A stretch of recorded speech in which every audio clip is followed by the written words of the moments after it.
Ayun, so good evening guys. Ngayon po ay Tuesday, October 8, 2024 at lumaban naman si PSE market natin kahit na medyo mapula ng konti yung galawan ng ating mga stocks. So negative 0.23%. Pero parang wala naman masyadong nangyari based doon sa galawan natin kapon kasi 7,537 yung close natin. Above pa rin naman siya ng 7,500 po. So maganda pa rin yung nangyayari at nakikita natin, nagro-rotate na naman yung mga stocks na pumipitik dito, yung mga dati nakalimutan na natin, sina BHI, MRC, ayan. So umakit na naman yung kanilang mga galawan nga po. So tapos isa pa maganda, so hindi ko na mabilang kung ilan na yung net foreign buy ng ating market. Another foreign buying ulit dito sa market natin. So parang meron pang gustong sabihin to baka umabot tayo ng 77 pa in the near future. So meron tayong 428.08 million net foreign buy dito sa market po natin. So hindi malayo na matouch natin yung 7,700 kasi araw-araw pumapasok nga po yung foreigners dito po sa ating market. Okay? So ito po yung ating mga trending stocks for today. So yung mga kahapon, sila pa rin yung mga nagsigalawan. MRC, lakas talaga nito. So nag-up siya ng 8.6% pero and then meron siyang 428.3K net foreign buy dito sa market natin. Maraming mga small caps na gumalaw for today's trading natin. Tapos si Mary Mart, ayan, so nilagay ulit natin to. Pangalawa siya dito kasi maganda ulit yung galaw. So another 6.67%. Ayan. So mukhang nagbago na. Nag-shift na yung yung direction nitong si Mary Mart natin, si FCG nag-up siya ng 1.25%. Si Ani nandito sa pangatlo pero wala naman nangyari sa price action. So si FCG nag-up po siya ng 1.25%. Meron siyang 48K net foreign buy dito sa market natin pero sa close lang yata to, no? Tapos si Macro Asia, ayan, bumalik. Yung akala ko, bumigay na to So nag-up siya ng 5.75% and meron siyang 1.82 million. So naging parang opportunistic yung market natin, no? Kung sino yung mga bumabagsak, the next day sila yung binibili. Kasi nga, hindi pa nga din naman naglalabas yung foreigner. So very bullish pa rin. Di ba, sinukat natin kapon, nasa bull run yung ating market. So very good po yan. And then, ayan, si Plus nga po is nag-up siya, 3.79% pero may konting foreign selling to, negative 9.63 million naman siya. Tapos si BHI, nilagay din natin kasi sabi nga natin bumalik. So meron siyang 7.69% gain dito sa market natin and meron siyang 1.94K net foreign sell. So yung drop ng market natin, actually ini-expect ko mas malaki pa kasi yung closing natin kagabi doon pala sa US market, medyo malakas yung drop niya. Although yung yung mga minomonitor ko doon, yung mga AI stocks natin, okay naman yung kanilang galawang kapon pero si S&P 500 nag-drop ng 0.9%. So ganun din naman nangyari sa atin kanina umaga. Medyo nag-drop din yung market natin until 0.6 yata o 0.5 na negative. Pero pagdating ng closing, medyo bumawi ulit yung mga stocks natin. So tuloy yung pagka-bull run ng ating market po. Hindi naman kasi na-breach yung 7,500. So nagiging support na rin siya ng ating market. Ayan. So disclaimer pa rin guys, yung mga bago dito sa channel natin, as usual, pakibasa po na maigi yung ating disclaimer. So yung ating review is for education purposes lang po yan. So wag mong gagamitin ito as a reason para mag-buy, sell, or hold ng stocks. Meron po kasing risk na involved sa market. Due diligence na lang po kung anong stocks yung gusto mong bilhin naman. And then follow mo na lang po ako dito sa mga social media natin, dito sa ating Palab Trader na YouTube channel para updated ka sa mga reviews natin or kung gusto mo, join ka sa trading group naman natin. So hindi tayo nauubusan dito ng stocks na mabibili. Ayan. So yung galawan natin, yung mga subscribe, maraming sana po yung mga usual viewers natin dito sa trending stocks natin. At least may maintain natin yung more than 1K na views natin kasi nga maganda yung galaw ng market natin. Salamat din po sa mga nagko-comments pala dyan sa uh, comment section natin. So, pinupusuan ko na lang. Maraming salamat po doon sa mga regular na viewers natin. So, company reviews, mga sample trades dito sa market, basic indicators, ano ba sinasabi? Meron pa rin, marami pa rin overbought, no? Na pumipitik pa rin yung galawan. Fundamentals, yung mga risk management plus yung ating basic na PSC Stock Market Studies, crypto, nasa 62K lang si Bitcoin. So steady lang siya. Follow mo din po ako dito para sa mga play to earn games natin. Subscribe ka lang. And then sa social media, Facebook account na Flavi Trader. And pili ka na lang po, Facebook account or Facebook page. So depende na lang kung ano gusto mong puntahan.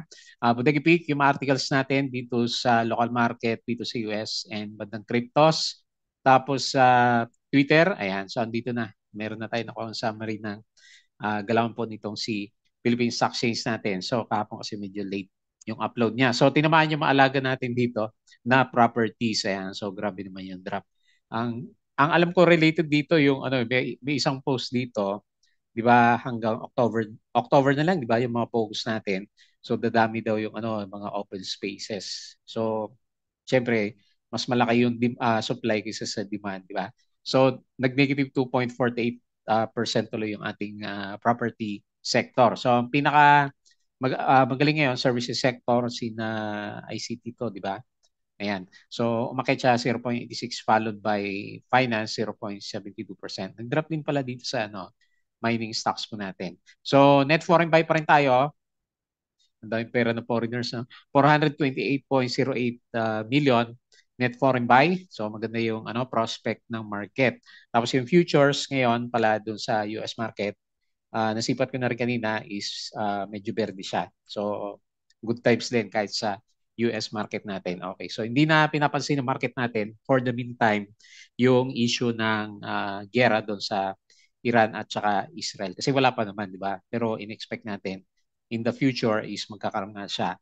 Mukhang nililinis lang ni Israel yung mga kalaban niya doon sa bandang Lebanon naman. Kaso ang dami na displays doon ng mga tao, ng mga hindi naman uh, yung mga target nila pero nasasama sa mga nadadali. Ayan. So, yung mga losers natin, property yung pinakamalakas nga. So, nanguna si Ali, binawi din niya yung nag-upsurge to kapon eh. Si Ali natin, so 4.84%. Si Monde, ayan, kinain na rin niya. 3.11%. GGS, nagre-recover na to, pero wala ulit. Drop ulit tayo, negative 2.34%. Converge, may good news pala si Converge eh. Tingnan natin bukas kung gumalaw to. So, nag-drop siya 2.22%. And the rest, medyo marami nga po yung nag-drop na big caps. So yung mga bumawi sa atin, si Meralco 2.95%, ICT 2.1, JT Cap 1.54, Metrobank 1.14, mga banks BDO 1%. Ayan. So bumawi ng konti yung mga bangko natin for today's trading. So the board of ASEAN Corporation approved its investment. Ayan, good to. In the Quezon North Wind Project Phase 1 and 2 through its subsidiary. Ayan. So Converge ICT, ito yung good news niya. Tingnan natin bukas. So meron siyang collaboration with Netflix. Ayan. To offer FiberX customers both internet and Netflix plan in one subscription. Ayan, maganda yan kasi nakipag-partner siya dito kay Netflix.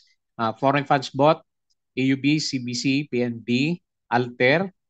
Hindi na natin papansin si Alter ng AP, Aslag Meralco, DNL, natuloy kayong breakout na ito. GSMI, Jollibee, ACBMC, CLI, Philrate, MEG, Globetel, dito ICT at saka si Macro Asia. So foreign funds sold, BDO, BPI, Metrobank, Security Bank, ASN, FGen, Shell PH, CNPF, EMI, IMI, gumaganda yung galaw ni IMI, Aboitiz, AGI, Costco, GGS, Ali, Aries, FLI, RCR, Robinson, Converge, Bloom, at saka C+. Okay? So, Leandro Lebiste, son of four-term Senator Loren Legarda is officially stepping into the political arena. So, si Manuel Pangilinan na lang ba yung magma-manage ng SPNEC natin. Nag-drop sa kanina eh. Ayaw ng market natin yung politics. So nag-drop si SPNEC kanina. Converge has launched a collaboration with Netflix. Asian stocks fall most in 2 months. Parang pangit nga din yung galawan ng Europe, yung ating Asian market. So actually the-drop. Pero mukhang babawi naman siguro mamaya kasi nga yung futures ng US stocks is maganda rin naman yung pinapakita po niya. Okay? So tapos si Ali, unit sold air sweep to Cebu Pacific, BLL, nabasa natin yung kahapon. Ito, Marcos Pogo phase out triggered 50,000 square meters in office vacancies in Q3. Ayan. So siguro ito yung worry ng properties natin ngayon kasi magkakaroon ng oversupply. So Macro Asia unfolding wings for future growth. Cebu trading suspension. Okay. So, nag-suspend pala siya kanina. Philreach receive one Golden Arrow Award. CHP Edgewater Ventures approved the amendment of Articles of Incorporation to decrease its authorized stock from 229 million to balit na lang 20 million, reducing the common and redeemable shares. FCG announced subsidiary receive a TESA certificate. Ayan, may good news pala si FCG. And then si Dito clarified his plan shared offering of 1.9 billion common shares, not preferred shares. So common shares. Common shares siya, no? Stock recommendations, kaso nag-drop, GGS 46 daw, sabi ni Philstock. So yung current price niya is 27.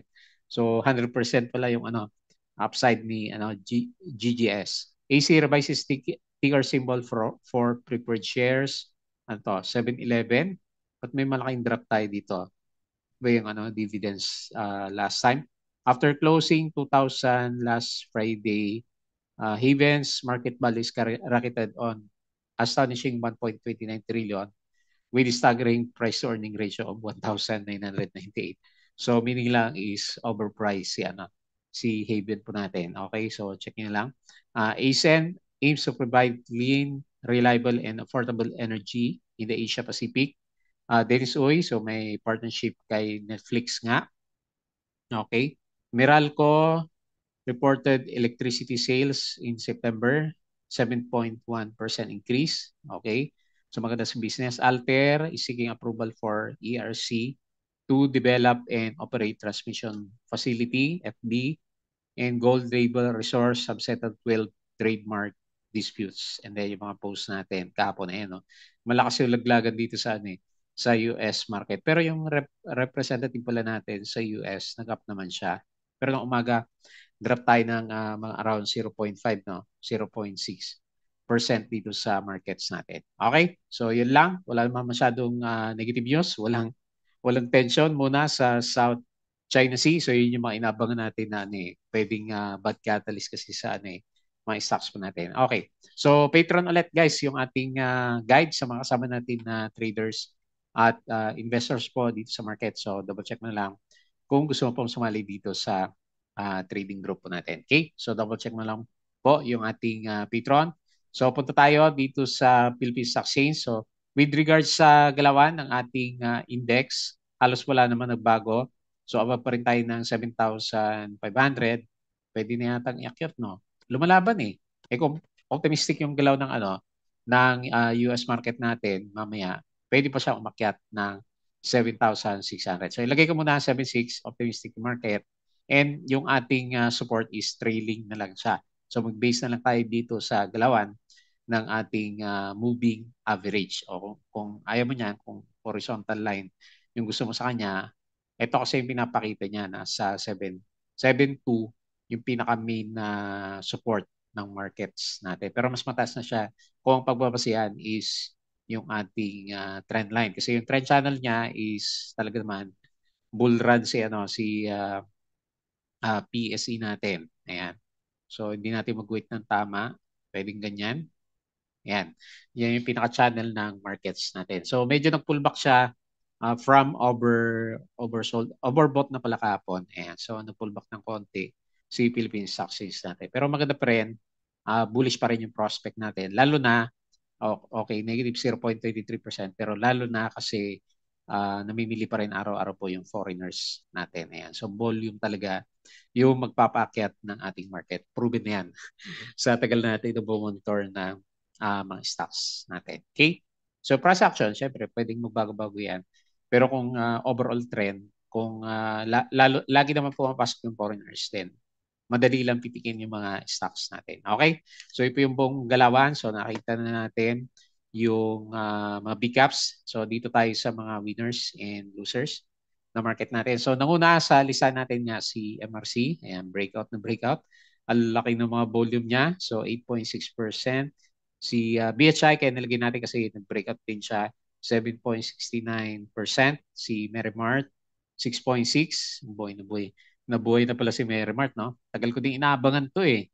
Kaso, lagi namang pullback pag may volume siya. Pero ngayon, medyo successful na yung balik niya dito sa MA 100. Macro Asia, ayan. So, buti na lang kung hindi ka pa nag-sell. So, bumalik siya 5.75%. Yung may volume na lang, hanapin natin.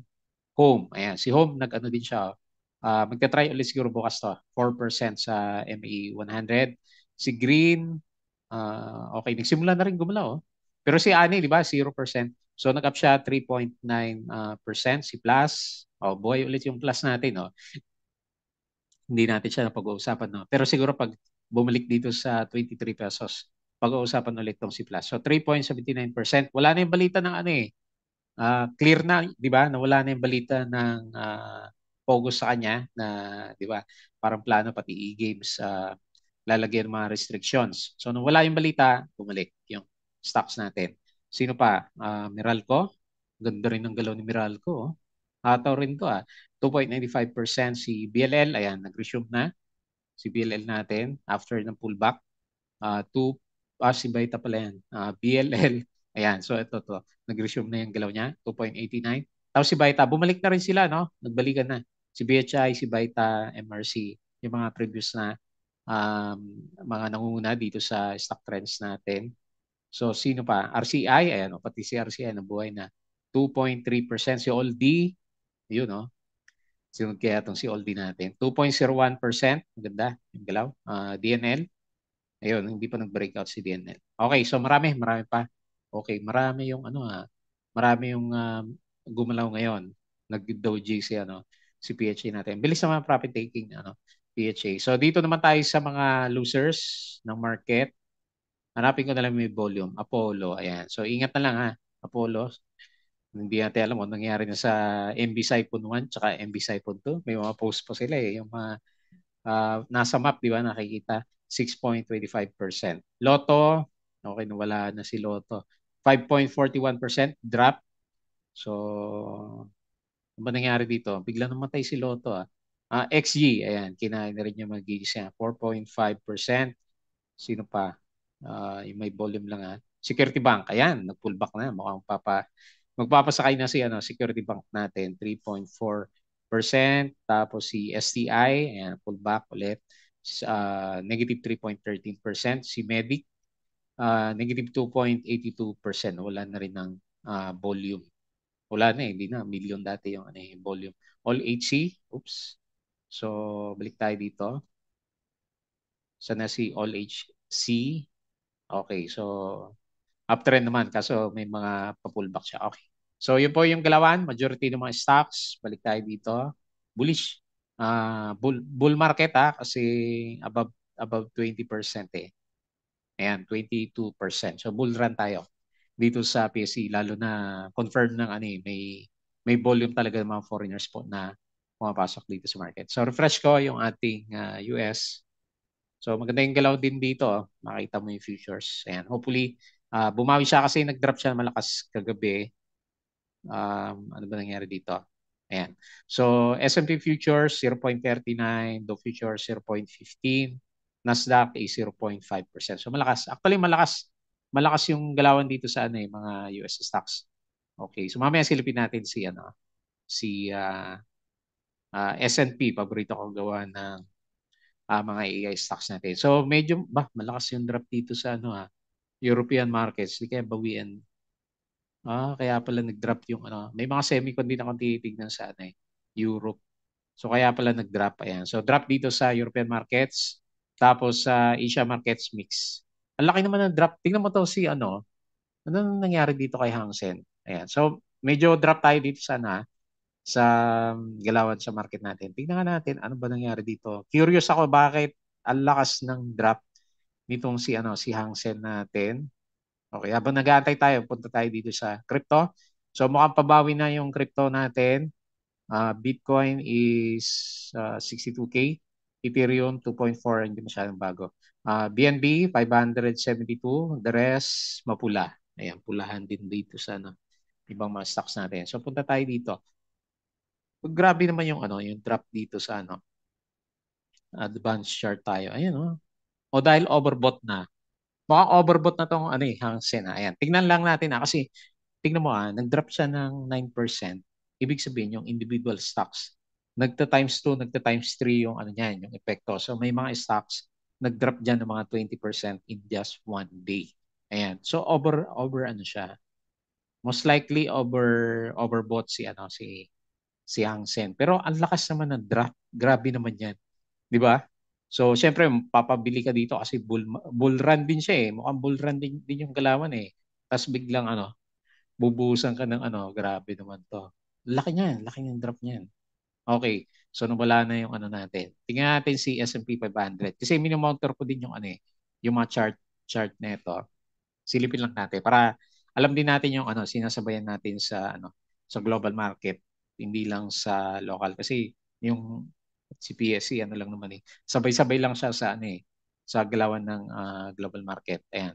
So makikita mo dito ah, hindi pa overbought to eh. Tingnan ko na yung RSI niya. So makikita mo medyo nagtatapish na rin sa dito sa ah, pwede bang mag-draw ito. Okay, hindi natin magawan ng hindi ako marunong gumamit ng advanced chart niya. Anyway, medyo topish na rin kasi yung S&P 500. Yun lang yung gusto kong sabihin natin niya. Kaya okay, pero okay pa naman sa atin kasi nga net foreign buy pa rin naman. Okay, so punta tayo dito sa individual stocks. Nahin natin si MRC. Hindi na ako nakasabay dito kay MRC natin. Ayan. So overbought na siya. Galing, congrats. Takin mo nga naman yung recovery niya nawalan ng volume tapos biglang umakyat. Saan ba yung breakout dito Laki 27%. Grabe yung 28% yung ginalaw ni MRC. So tingnan natin kung kaya pa niya. So na-reach niya yung resistance natin kahapon. So dito naman ay i-adjust natin. Ewan ko kung aabot pa siya dyan. Pero nakapagtaka din, no? Okay, doon muna sa mga indicators. Okay na siya. Overbought, very strong yung trend and okay din yung MACD. So syempre okay din yung price action niya and meron na siyang breakout. Tapos yung prediction na chart niya, may gap dito. Baka umabot pa siya dito sa gap area natin. May gap dito kung medyo malinaw yung mata mo. Dito sa bandang kaliwa. So nag-up siya 8.6% and meron siyang 428K net foreign buy. So parang merong balita dito sa MRC na hindi natin alam. Kasi kung papansinin mo, yung volume niya, mas malaki na ngayon eh. Twice na mas malaki na ngayon yung volume niya kumpara dito last time. So hindi nawalan tayo ng dito consideration last time, di ba hindi na siya nag-trending kasi nga malakas din naman yung pullback niya. 30% yung yung pullback ni MRC natin. Pero tingnan mo binawi na rin niya. So na-incline tuloy ako na sabihin na baka merong balita dito ko kay MRC na hindi natin alam kasi unusual yung yung volume niya eh. Ayan. So speculation lang naman.